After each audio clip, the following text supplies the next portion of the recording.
Welcome to another episode of the Achieve Podcast, the show where we highlight leaders, creators, and entrepreneurs who are building meaningful businesses, shaping their industries, and having an impact.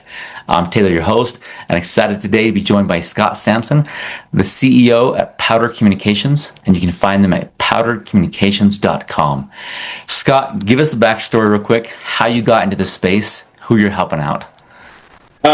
Basically, first, thanks for having me on, Taylor. I totally appreciate it.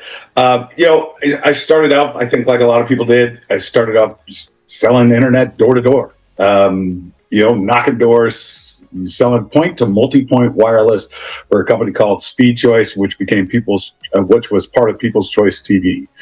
Got into that, stayed in sales, got into engineering, started building point to multi-point wireless networks, then got into building fiber networks, ran channel, then owned my first company called Internet Holdings, Interworks, out of Mesa, Arizona, and then did that for about 13 years, moved on, got into different industries, actually stayed really within the internet. I always joke around, who hires an ex-owner? Nobody. And so I became a consultant, consulted for big corporations like Rio Tinto, the Chamber of Commerce and the Convention Center for the City of Denver. Then did a little stint with a company called Blueprint, and now I'm running Powder Communications. Now, as you guys try to grow and expand the business, what have been the biggest bottlenecks or obstacles that keep showing up? Biggest bottleneck. Well, it's that education to the builders and the developers. It's very old school. You're looking at the home builders and developers. They're just used to just call up the local carrier. They come out when they want to. I always tell everybody, you always have a choice, but sometimes we get lazy and we don't try to make the choice. We just go with, well, this is easy. Well, we've tried to make it easy on the developers and the home builders. We want to be their partners. It's not a vendor-client relationship. We want to be your partner. We want to help you sell houses. So let's partner up on this. Let's build fiber in the house. Some of the numbers when I first started this, 5-6 years ago, you put fiber into a home and increased the home price by 3%. Hey, that's pretty good. I'll take 3%. $100,000 home, I got $3,000 extra. I'm happy. I've now seen numbers in certain markets that's anywhere from 10 to 13%. Really? By having fiber in the house. Not through the house. You don't have to have it running to all the APs and everything. Just into the house. You have it pulled into your house. That's increasing your price. And we've done the research. That number's real. But it's not in every market. You get into some of the, more rural, they don't care as much, but you get into the bigger cities. I look at the generations. I'm older. But then I look at I'll say the 20s and 30s. They know more about this internet than I've ever known. I might know how to build it. I might be able to build things that nobody can do, but they know how to use it. This is a tool that they have figured out how to make it the best tool ever. And, there was a kid, we were at a dinner with a developer in Las Vegas. This is about 10 years ago. And he was 20 years old. And his name, I'm going to actually say it on air. I'm not going to give you his last name. His name is Kenny. And if he ever hears this, he'll know it was the greatest question I ever asked and the greatest answer I ever got. He's 20 years old, goes to UNLV. He's an intern for one of our divisions. And I asked him this, because developers like, well, why is the internet so important? Why is fiber so important? I don't get it, blah, blah, blah. Older gentleman, probably 10, 15 years older than me, been in the building industry for like 30, 40 years. And I looked at Kenny, I said, watch this. We'll ask Kenny. Kenny, what's more important, internet or water? And Kenny looks, and dead serious, he looks at us and he goes, internet. And I was like, okay, give me an answer. Why? I can order water off the internet. He floored me, but he wasn't wrong. That's how the new generation thinks. They can live. You can't live without power, but I can live without food or water in my house because I can just go online, go on my phone, go on my computer, go to Amazon, go to any of these websites and order something, and it can be at my door in 2 minutes. That's crazy. I mean, greatest answer ever. That is so powerful. Like, coming from a construction background, my dad's a general contractor, and so what you're talking about there is very eloquently placed and put. Yeah. It's a greatest answer ever. Like I said, I mean, he floored me, and the gentleman that was 10 years older than me, 10, 15 years older than me, we were both like, okay, he got us. And he should have just got up and walked out of the restaurant. Mic drop. But we also bought him a really nice steak, so it was nice to have him there. So yeah. Now, when it comes to your messaging and outreach, your marketing systems, what's been working well for you, and where do you feel the gaps and frustrations? So what works is literally just shaking hands. It's actually meeting. The home building industry is still very old school. There are a lot of land deals. They're shaking hands, and you're going out and seeing it, and you're kicking the dirt, and that is still probably one. It's how to get to the right person is probably the hardest thing. I think that's with anything you do. How do you get to the right person every time? I mean, is it the CEO? Is it the sales manager? Is it procurement manager? Or CFO? I don't know. I'll think I got to the right person. Then 10 people later, I'm at the right person. It's always hard. But it's very limited because we only do projects that are 100 homes and above. So it makes it even harder to do. So you have to really focus on what you're trying to do. That makes sense. Okay. Now, with all the talk and buzz around AI and automation, where have you guys found ways internally to utilize it, and where do you still see opportunity on the table? Oh, we're definitely into AI. I mean, that's one of the things. After hours customer service. Mm-hmm. You call us after hours customer service, you would never know it's not a real person. Wow. It was one of those ones, fairly simple. We have a really good AI guy that he's a contractor for us. We bring him in as we need him. Where do we see it? Data lakes, pipelines, sales processes, data that, it's, investments. And for investors, how do you show them what you do? How do you show them the quickest? The problem is how much is stored up here in our brains versus how much is actually stored onto a system. I've jinxed myself once, and I will never do this again, and say somebody gets hit by a bus, because I did have actually not somebody get hit by a bus, but had a heart attack and died on me. And it was the worst thing. I felt like I jinxed it. So I say, win the lottery. If one of my salespeople or one of the people wins the lottery, just says, I'm out, and walks out the door, how do you retain that information? And so that's where I think I don't think AI replaces salespeople. Maybe it might with the customer service side and inside sales, maybe. But when you're still looking outside salespeople and dealing with, especially the older generation, they still want to shake your hand. They want to know you're a live person. Can it replace us? Can it replace me in 10 years? I hope it's after 10 years when I'm done, but it can. But let's use the tool. It's a tool. And it's how do you use the tool to be more efficient? And a lot of it is, my biggest complaint I've ever had, and a lot of my peers in this industry or any industry, any CEO, CIO, CTO, anything, what do we all want? Time. Mm-hmm. We don't have enough of it. And, with, cutting staff and trying to make sure we're making money and making sure that people can have jobs, we sometimes have to increase how much we do. But if you can cut this out with automation, and I don't not just LLMs, or the AI systems, it's the automations and how can you simplify a job. If I can have a guy out in the field that we trained once and he, then he can go out there and take his phone, and he can sit there and say, okay, I'm on this, and it shows him a video exactly how to do it, but it actually takes that video from an AI system and it looks at it going, okay, here's what you got, and then rebuilds it every time. And because there's different scenarios when you get to different walls and different houses and how you do it. If we can figure out how to speed up and give that installer 5 minutes, or I can sit there and get done with a meeting and just literally blurt it out into my phone, call an AI system and call and say, hey, here's how that meeting went. And my salesperson was also there, and she could do the same thing and blurt it in. And then it takes both of them and says, and then we get back to our desks and go, oh, by the way, there's a contradiction. You said this development had 957 homes, and she said 987 homes. Which number is correct?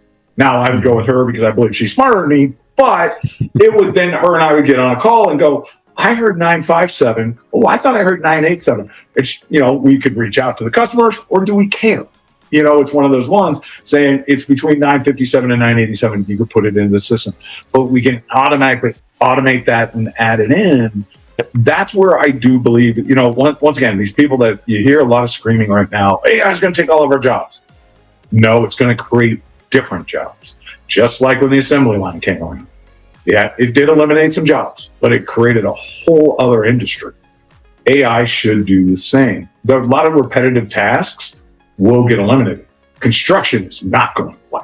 I had a kid in my gym, 20-year-old kid, didn't want to go to college, didn't know what he wants to do. And I mean, he was just working at the gym. He was just a front desk kid. He asked me, he goes, what should I do? And I said, you want the best career? Go get your CDL and learn how to fiber splice. Go get a commercial driver's license so you can drive the bucket truck, but know how to fiber splice. My guess is you'd make around $100,000 at 20 years old. It's a needed career. That is booming right now. And it's not going to go away anytime soon. I mean, you got all these BEAD programs and all this money coming in. These are jobs that are going to be around for a while. And, be the kid at 20 years old, end up buying your own truck and then starting your own company. And, 10 years from now, you'll be the biggest contractor doing fiber splicing, on the planet. Good for you. I mean, other careers will come. Don't just think I have to sit behind the desk to be successful. I know a lot of successful people that have swung a hammer in their life. Yes, I love that. And I love the shout out for the blue collar jobs, because there's such a need and will be for such a long foreseeable future. Oh, yeah. Now, Scott, when you think about the business, the next stages, what are you most excited about? That I don't know. As my comment to you before we started this, why have I been in the industry? Because just give it 5 minutes and it will all change. It's what I don't know. What is coming next? What is the next automation or innovation in this industry? I used to associate the internet as being a child. It's a person growing up. When I started in the industry 30 plus years ago, it was an infant. I mean, you literally went on it to watch a cat play a piano. It was like watching your baby crawl for the first time. I mean, like, oh, look what I found. I mean, you're all excited when you found that. And then, you fast forward, and then it became that stupid teenager. It thought it knew everything. I know what I'm doing. I'm smarter than you. And you're like, you're an idiot. But it was one of those ones that you go, but it's got potential. You saw greatness within it. And just like you do with, I've hired teenagers, I've hired kids, and I'm like, you will be me someday. I just got to help you get there. That's what the internet is. Today, I think it's in their 20s. Now it's got its first job. It's really out there. It's like, look at me, I'm going to make changes to the world. But it's still making mistakes. I mean, we all see that with AI. I mean, they call it hallucinating. I call it lying, but potato on that one. But it is, in that sense, it is really now starting to come along and really being that creative tool. I mean, what happens when it has its 30s and now it's making its children? And how do we advance? What is next? I mean, I've seen this. I'm going to be actually at Fiber Connect here in May, and I'm speaking. And it's funny, the topic that they got me speaking on is actually gaming. Now, I'm mid-50s, and I don't look like a gamer. I look like I've played in multiple sports, and I have. But they asked me to be a part of it, and because I've been in the industry for so long. But I used to game. 30 years ago, I was gaming. Age of Empires, and you name it, I played it. Any first-person shooters. I remember when I went to 7 meg download speeds. I'd have the guns pointed at the guy's head like for 5 seconds, going, he will look at me at some point, and I'd be called a cheater because I had faster internet. But it's like, where is the gaming industry going? And the gaming industry is massive in this world of what it's done and how it's for streaming and everything. And, there's another industry nobody likes to talk about, but they've also done a lot for video streaming. It's, now you look at streaming like with Netflix and, and HBO and Prime and all these things. Do we go 3D? I know we've tried a lot of these things, and we're too early, or is there? I'm a huge Star Trek fan. Well, I'm also a huge Star Wars fan, but Star Trek, I want my holodeck. I want that before I die. I want to walk in and have a virtual world that I don't have to wear goggles to be in. Is it coming? Who knows? There are a lot smarter people on the planet coming up with smarter ideas than I can ever come up with. I'm just waiting for the next step in this world. It's fun to watch. Like when I go back to my kid analogy, same thing. How much fun is it to watch a baby grow up?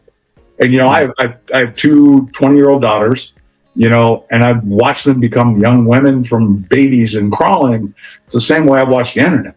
It's just like, watch this. It's not a cat playing the piano. It's now, watch this. I will tell an AI system, make me a cat playing the piano. Look, it did it. And I can go even old school, go back to that old Commodore 64 or the old Apple II, where you typed in the code, you spent 2-3 hours where you just got your name to blink on the screen. The world, and you really think about that, that was 40 years ago. What is next?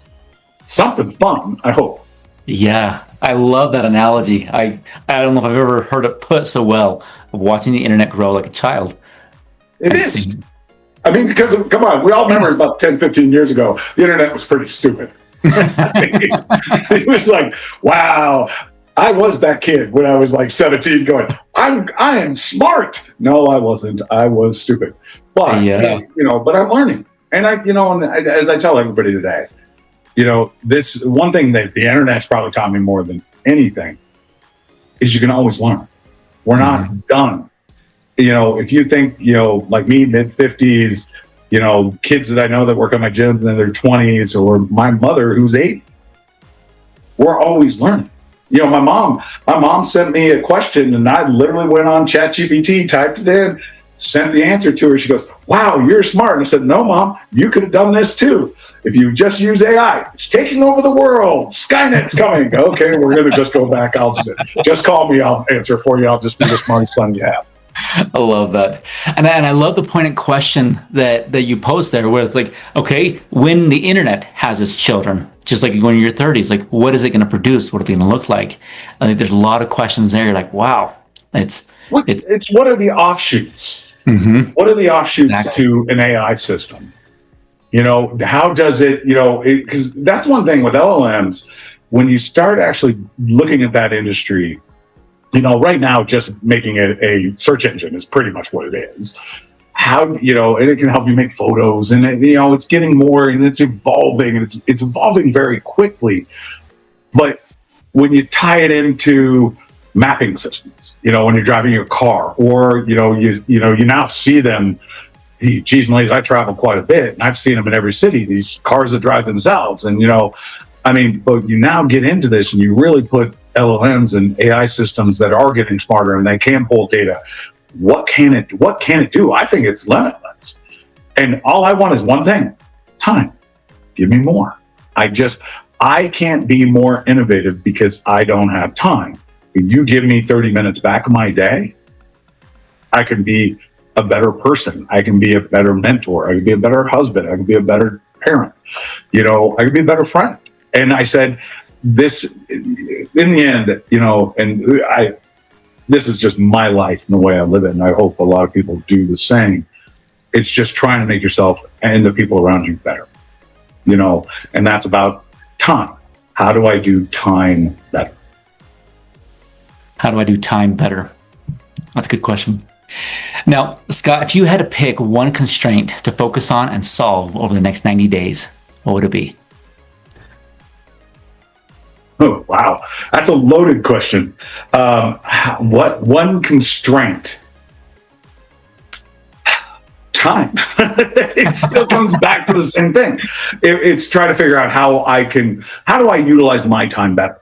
How to, that is always my problem. It's my wife and or all my friends or anybody who knows me. I'm not happy unless my hair's on fire. And, I'm running 5,000 miles down the street going hair on fire, going, I got to do this. But as I get older, I get more looking at time. And time is a key thing. And especially with what I do, it's how do I do this better? And how do I make sure that the staff we have or we are hiring can take over and be successful long after I'm gone? And I'm not talking like retirement. I'm talking 100 years from now. And I don't believe my legacy is ever my business, but I want the business to be a legacy. Nobody can remember who started IBM, but we all know the name IBM. Yeah. The business is the legacy, not the person that started the company. They're the Elon Musk, the Bill Gates, the Steve Jobs. We still remember them. But, I got a feeling my kids will not know those names. How do you make a company be the legacy of what we did? And make it, that it made a positive impact on this planet. What I'm doing, I always say it's a fad. The internet's going to go away. Just wait till tomorrow. It'll be done. It will never go away. The internet is here to stay. As long as we don't blow ourselves up, we will be here forever. And the internet will it's like a cockroach. It might be here tomorrow anyway. It might be talking to its own systems and having fun, but it is a system that we really utilize.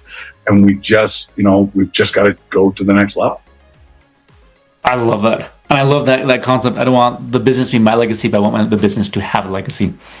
Yeah, it is. It's one thing. I think people get tied up in legacies. I have a lot of kids. I mentor 14 kids right now. And I say kids. They're between the ages of he just turned 20 and 35. And in mentoring these guys, they always get the question, what's your legacy? And I said, my legacy, easy, is my kids. That's easy. But that's an easy answer.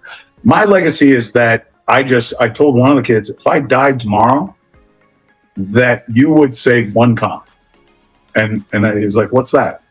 I miss him because he helped me. That's what I want my legacy to be. It's not what it built. I mean, my kids are easy.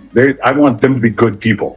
Hopefully my wife and I did it, or my wife, give her all the credit, raised good kids. And hopefully I was there to support and do what I needed to do. And I think they're great people today, but you still got 10, 20 years. I believe in them, but it's also everybody I touched in my life. And, this is where it's big, especially in what we do. And this is, I know we're talking about the industry and startups and businesses and how to be a CEO and things like that. But I think a lot of people forget, they think this is all about how much money they can make and hey, this is me. That's my name on the door.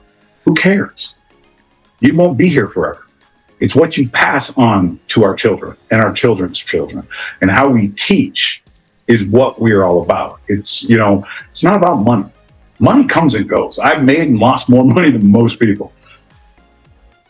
And people always sit there and go, well, you say money doesn't make you happy? Oh no, money makes me happy.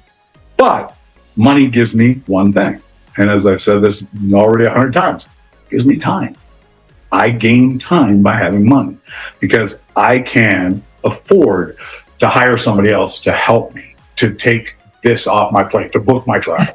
Things that, I could go do my expenses, book my own travel, I could do my own books for finance. But I hire people, always surround myself with smarter people than I am to gain time. I have things that I do really well. I give things that I know people are smarter than me at.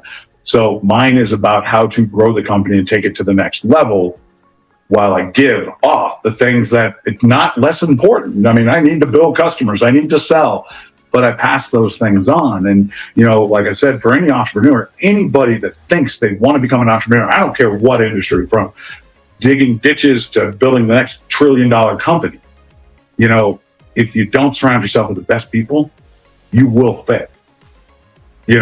If you think you can do it all on your own every day, you will fail. It just takes time. I've always wanted, I don't want to be the smartest guy in the room. I just want to know everybody in it. I want to know, hey, Taylor over there, he's the guy you talk about podcasts.